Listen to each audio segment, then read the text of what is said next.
So we've been talking about these three generic types of sorts, and we're going to add another one to the list today. It's called the quick sort, and we're going to talk about two other sorts, and they don't really fall into these categories because these are more like internal sorts. They talk about those being more external, so they don't really fit into a category, but still it's methods for sorting, and I like them, and we can use them for doing internal types of sorts. And that's what the assignment is going to be. It's due tomorrow night, that just got assigned today, even though I accidentally put it as Tuesday due last night. So only one person did it. A couple people contacted me. Don't sweat it because we didn't cover it yet. So we had the selection sort. That was the one where generically we went through and found the smallest value and then swapped them at the very end. We just did the heap sort with the heapify. Remember, we took the largest and we swapped it with the one at the end. Same kind of idea. I still think the heap sort is pretty cool in my opinion. But we had exchange sorts, the bubble sort, the dance sort. Here's the one we're going to talk about next, the quick sort. And again, we still have that generic category of an insertion sort and the idea of inserting as the numbers come in. And we've talked about advantages and disadvantages of arrays and linked lists. So let's take a look at the quick sort. Quick sort uses a pivot, okay? And this is a little bit of what we might call a divide and conquer method. And what happens is I'm going to go through, find a certain number, and then I'll have all the numbers larger than that number to the right of it, not necessarily in order, and all the numbers to the left of it less than that number, not in any particular order. And then I'm going to kind of repeat that process. So that's the whole, and it doesn't make a whole lot of sense. So we're going to jump right in and take a look at, let's do the quick sort. I'm going to start with a pivot, 75. I'm going to take a look at this number. Is it larger than 75? The answer is no. So I'm going to move again. Is this number larger than 75? The answer is no. So I move to the right again. Is this number larger than 75? And the answer is yes. So I stop. I'm going to go to the right to the very end. Is this number less than my pivot? The answer is yes. So at this point, I now take the 84 and the 68 and I swap them.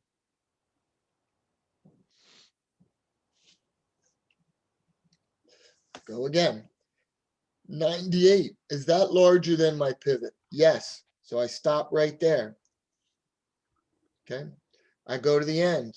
That's an 81. Is that less than my pivot? No. So I check the 81. 61, is that less than my pivot? Yes.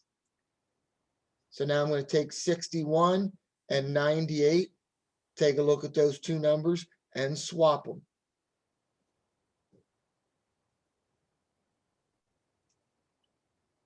Come back to this end. One more than where I left off. Is that larger? Yes. So I stop. I come here. Is that smaller? Yes. So I stop and I swap them. 55, 78. I come to here. Is this number larger? Yes. So I stop here. I go to the end. Is this smaller? No. Is this larger or smaller? No. So now I come back to this spot, which was my 55, and I'm going to swap that with my pivot. So now this becomes 75. And as you notice, as I write my list, 50, 70, 65, 68, 61, I come over here because I have 100, I have 93, 78, 98, 81, and 84. Now, how many numbers are in their right position? 1, the 75. But what I do now is I'm going to call the quick sort function again, but instead of having an array of numbers that goes from 0, 1, 2, 3, 4, 5, 6, 7, 8, 9, 10, 11, 0 to 11, I now am going to call the quicksort with this list of numbers, this array of 5 numbers. And I'm also going to call the quicksort with this group of numbers. So I'm going to make a recursive call and keep going until it stops. So now I take a look at this left side, 55 is my pivot. Is this less than? No, so I stop. I come to the end, which is the 61. Is it less than? No. Is it less than? No. Is it less than? No. Is it? Boom. 55 swap spots with itself. There is no left to call, but I would now call the right. 70, 65, 68, 61. And I would just keep repeating this process over and over and over.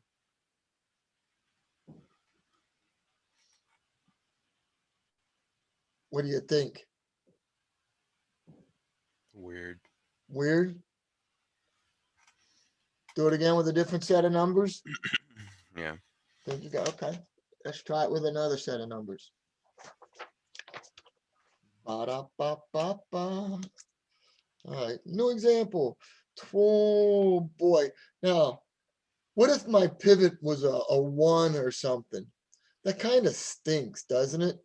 So sometimes, we may want to eventually look into other ways of finding other pivots. Let's do a nice pivot.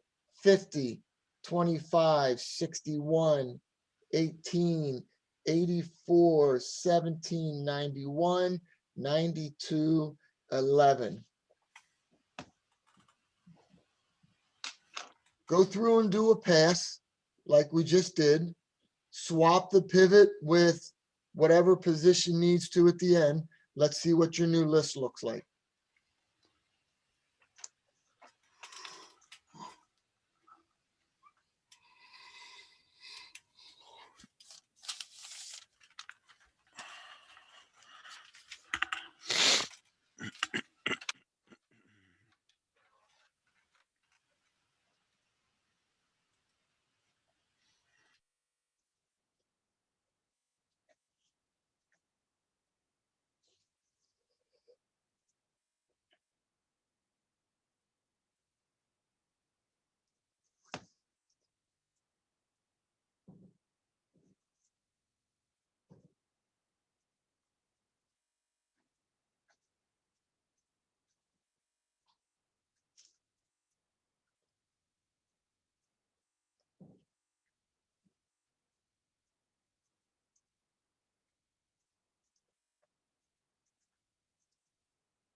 Looks like Yug is here.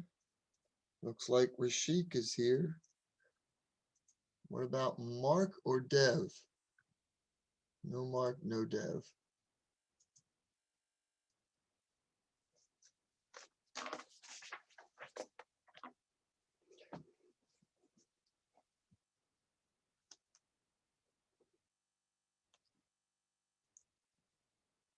So again, once I get this main idea, now I just keep getting shorter and shorter list that I have to swap. If I use 17 as a pivot, I would stop there, go there, go there, swap these two. That's 11. That's 25. Now I swap. I have 11, 17, 25, and 18. And of course, I can do things like if I pass it in and it's only one item, then I'm done. You know, these two would eventually work out.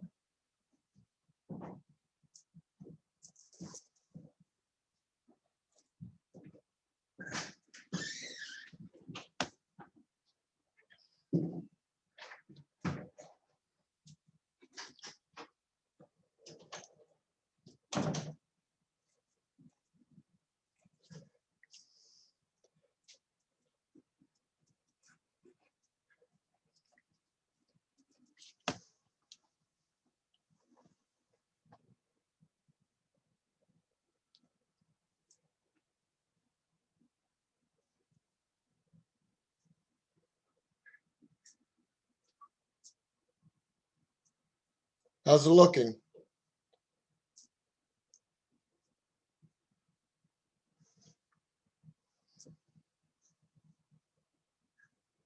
Yes, no, maybe?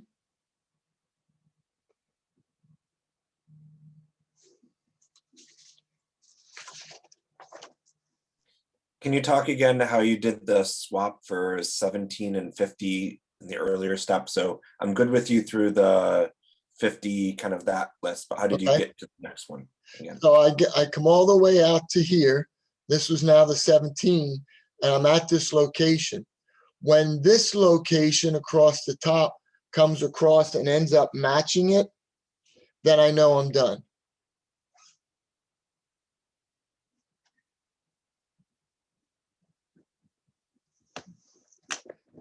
Let me erase this. So I just swapped 17 and 84. So I was at this spot, right? Now I go to the next one and it matches, it moves to here and stops because 84 is bigger. But when I go to here, I'm already at the 84. So I got ready to, after I did the swap of the 17 and 84, I continued with my moving from the left, and I actually had to stop, and I'm continuing moving from the right, but I'm already at that same spot. So these two guys now actually matched, which means they're both bigger. So this is where I would then do the swap of the one before. Because that would mean all the ones up to this point are smaller, all the ones from the right coming down are bigger. So I'd swap with the one right before. Does that help? Yeah, thank you. Okay. Someone did mention test 2 didn't appear in the actual grade book. It's now in the grade book. I forgot to click a button so you can see your overall average. Okay, that's one. The next one, the next sort we're going to talk about is something called the merge sort. Now, how does a merge sort? Well, before we even talk about the merge sort, I want to talk simply about merging. Right? And it's going to be a little bit of the same idea that we looked at a moment ago. You know, I can look at this as an array, might work best. I'm going to start at the first location here and the first location here. And I'm going to say, which number is smaller? It's the 1. So I write the 1 and I move this guy over a spot. Do a comparison, 2 and 9. What's smaller? The 2. Move over a spot. What's smaller, 5 or 9? 5. Move over a spot. Which is smaller, 9 or 11? 9, 10, 11, 16, and so on. So what I'm looking at is this concept of merging, but I'm going to merge 2 sorted lists. So they're going to be sorted. And then I'm going to merge them into one list. So that's the first part of this, getting the idea of what I mean by merging. We move across each list, combine it until we get one single list. All right. First one we want to talk about in the merge sort world is the binary search. And in order to do this, I have to have a power of 2 for the number of items. I need to have 8 or 16 or 32. And the reason is because I'm going to merge 1 and 1, groups of 1 and groups of 1. That sounds kind of dumb. Then I'm going to merge groups of 2. Then I'm going to merge groups of 4, then 8, then 16. Okay, that sounds kind of odd, but let's see what we have. I have a list. Okay, when I merged, I needed 2 lists. So what I'm going to do is break this up. 75, 55, 15, 20, 85, 30, 35, 10, 60, 40, 50, 25, 45, 80, 70, and 65. So I split it up into 2 lists going by ones. So I'm still on my onesies. Now I'm going to merge onesies. Again, it sounds kind of dumb. Going to merge these 2. So just pretend this is all that's in my list, a 75 and a 55. And if I merge them, what numbers do I get? Well, I'm going to get a pair that looks like 55 and 75. So my pair is now sorted. I'm going to sort this pair, 15 and 20. I'm going to sort this pair, 30 and 85. I'm going to merge these 2 and sort them, 10 and 35, 40 and 60, 25, 50, 45 and 80, 65 and 70. Now this time I know, unlike the first time when it wasn't sorted at all, that I now have pairs that are sorted. So when I break it apart into 2 lists to merge, I'm going to go by 2s. 55 and 75, 15 and 20, 30 and 85, 10 and 35, 40, 60, 25, 50, 45, 80, and 65, 75. Conceptually, still good? Still with me? Now I'm going to merge my groups of 2. I'm going to look at these 4 right here. This pair, which I know is sorted, this pair, which I know is sorted, and make groups of 4. 15, 20, 55, and 75. 10, 30, 35, and 85. 25, 40, 50, and 60. 45, 65, 75, and 80. I had the ones, made 2 lists by ones. I had groups of 2, made 2 lists by groups of 2. I now have 4s. I'm going to make 2 lists, 15, 20, 55, and 75 by groups of 4, 10, 30, 35, 85, 25, 40, 50, 60, 45, 65, 75, and 80. And now I'm going to merge 10, 15, 20, 30, 35, 55, 75, and 85. 25, 40, 45, 50, 60, 65, 75, and 80.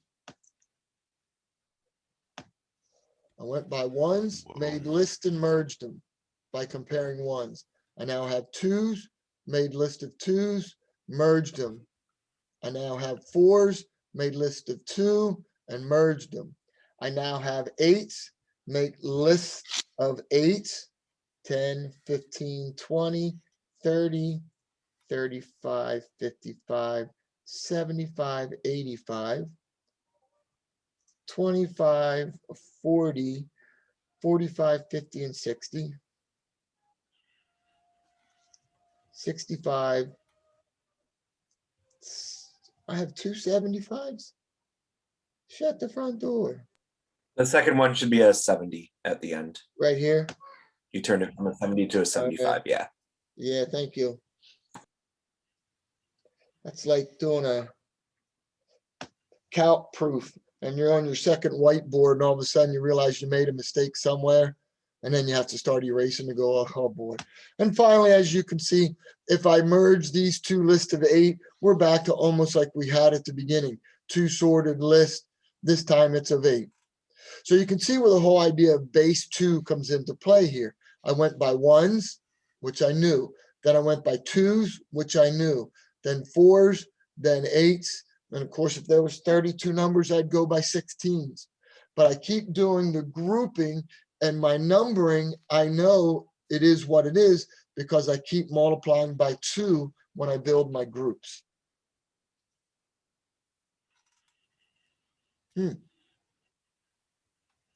First thing again, as always, is understanding it conceptually before trying to get it to start thinking about coding it.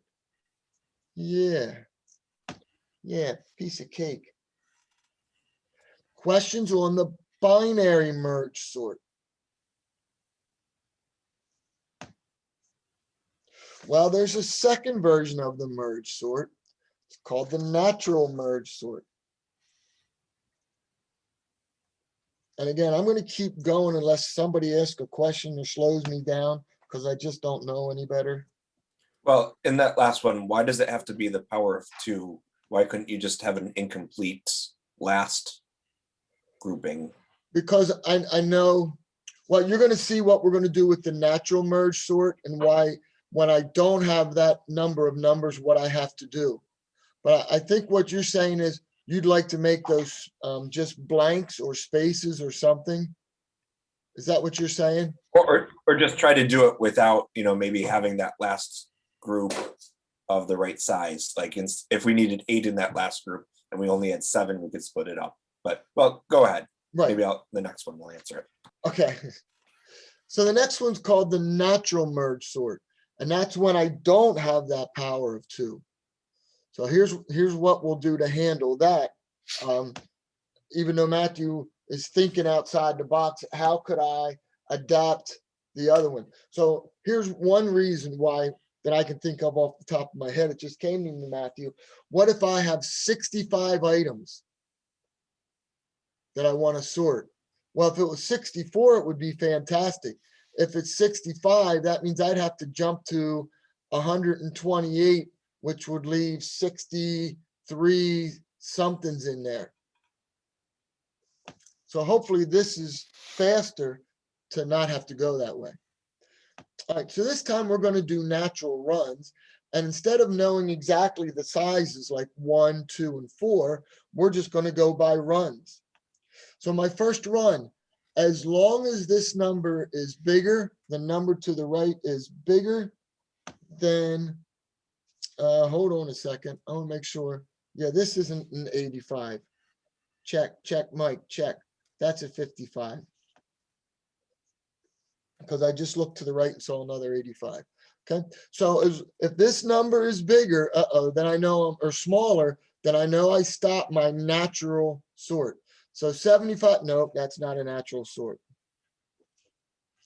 So now on my second list, I start 55 and nope, that's not it either. My next group, 15, 20, 85. All right, so they're already sorted.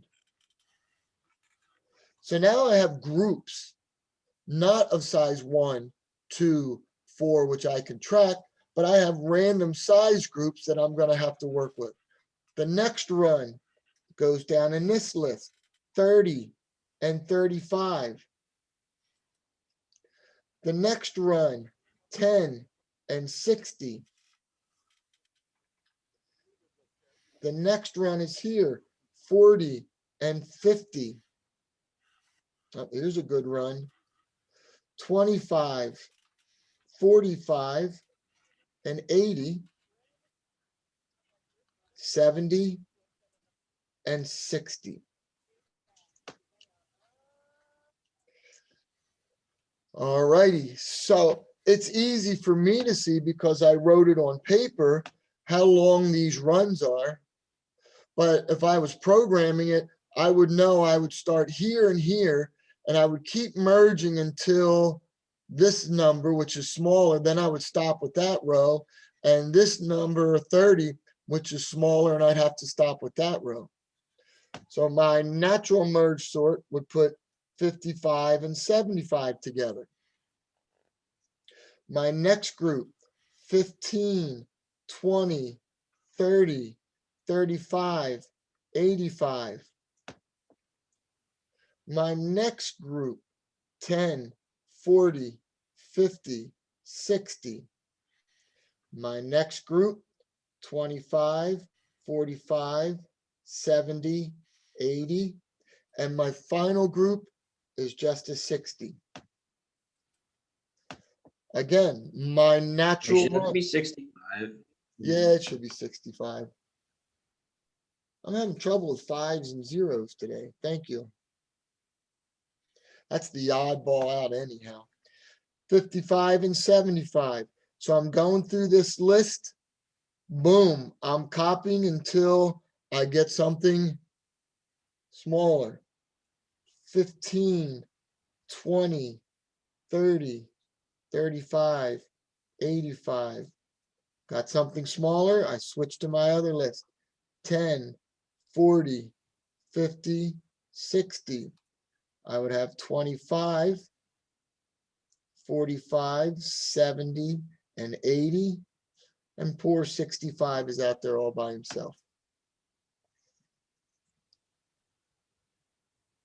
Merge these two lists, merge these two lists, and merge, just throwing the 65 on the end.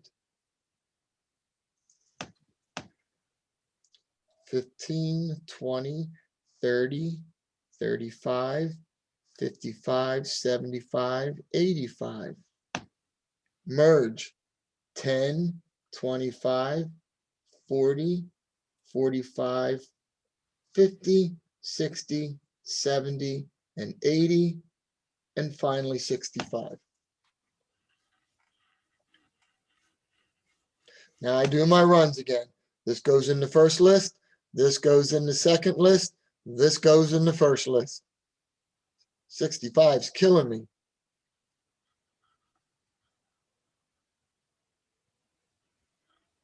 Do I need to continue, or do you think you have it?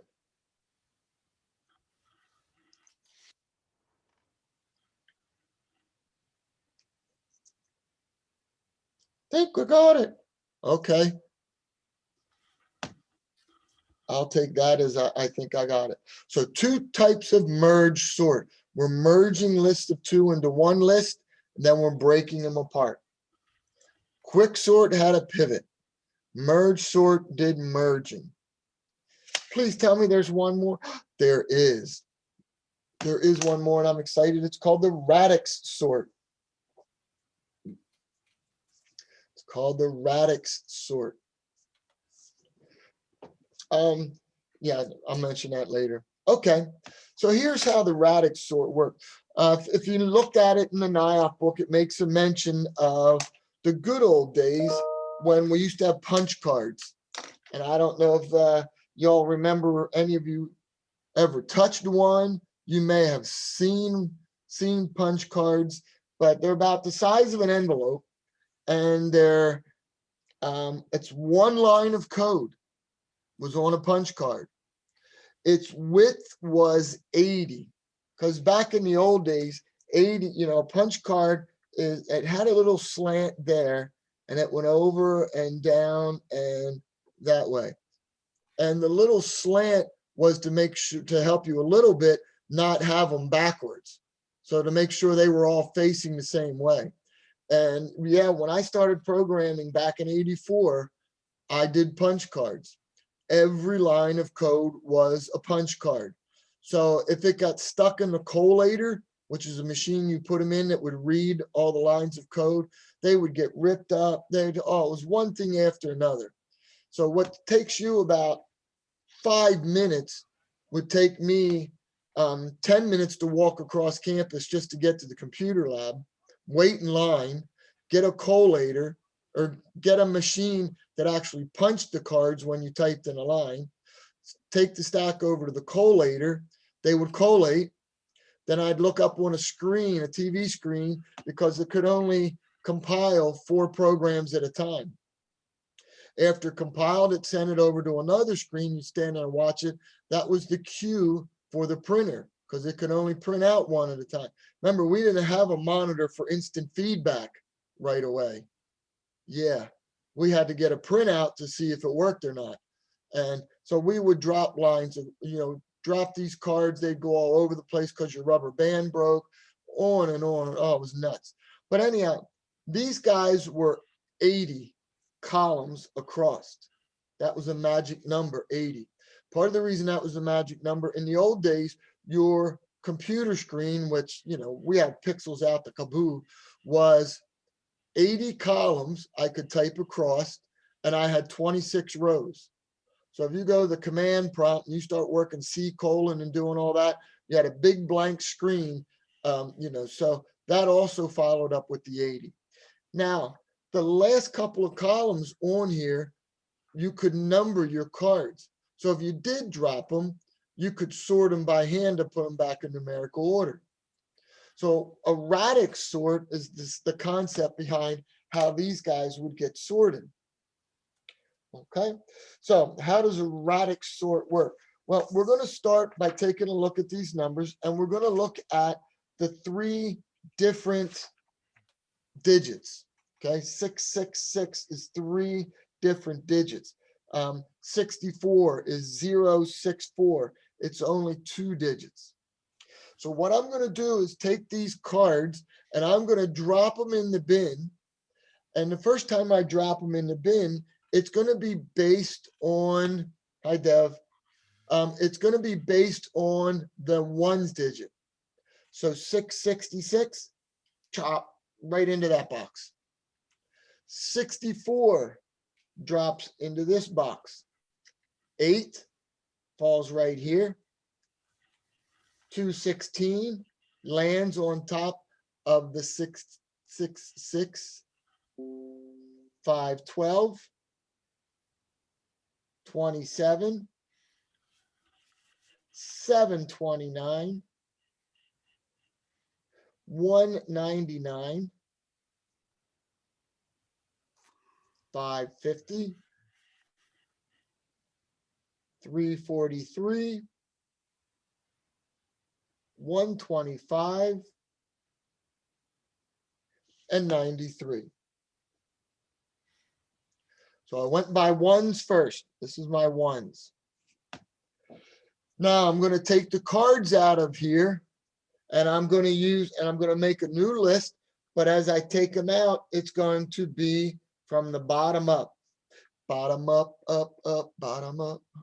I'm on fire. Oh no. 550. 512. Bottom up. 343. 93. 64. 125. 666. 216. 27. 8. 729. 199. So the first time I put them in there by my 1sies, now I'm going to put them in there by the 10s. 550. Going to go in that. Shoot. 512. And, by the 3rd semester, you folks should be able to write code to find out what the 1s column number is, the 10s column number, the 100s column number. The 100s would be /100 would give me the 5, right? Kind of deal. 343 goes in the 4 column. 93. 64. Whoop, whoop, whoop. Get out of there. Go on, get. 125. 666. 216. 27.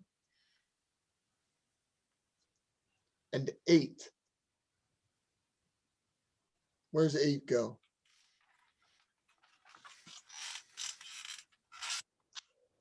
Pull them out, bottom up. 8, 5, 12, 216, 125, 27, 343, 550, 64, 666, 93. One more time. There's 3 digits. We'll do it one more time. Once again, I'm going by the hundreds. That's a 0, 500, 200, 100, 27, 300, 500, 0 hundreds, 600, 0 hundreds. Bottom up, up, up, bottom. See, if I sing it, it'll be fresh in your head. 8, 27, 64, 93, 125. I love it when a plan comes together. 216, 343, 512, 550, 666. So do we have to use cues? No. You can use anything you want. You're now dangerous. You're dangerous people. You know all of this computer science stuff. You have everything you can possibly think of to go through on how to do this. I can see where you're thinking cues would be kind of cool because it matches the visual drawing that you see in front of you. I don't know. How would you do this? That's what we're going to find out. So I'm going to beat on my mouse because it's not working right. There we go.